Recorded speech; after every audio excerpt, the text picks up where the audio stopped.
belief and mindset. Last week I touched on that when you lack revenue, receivables in real estate, a lender has to look at something. And personal credit is the piece that they have to look at. And so for some people, that is a place that a lot of people don't want to deal with. And so that's where belief comes in, because many people don't really believe that if they just put their head down for a year, that they can be in a different place than they were at the time when they're saying, I'm looking for business funding. See, in 2023, you don't have to look for business funding. It ain't hiding. It's there. I went right on the internet last week, went on to Google, put in on the Google search.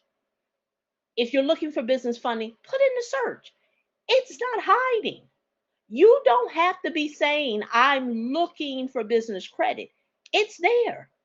But what you need to ask yourself, are you and your business in position to get the funding? And that's where the mindset and the belief comes from. Because most people won't do what's necessary to just put themselves in the number.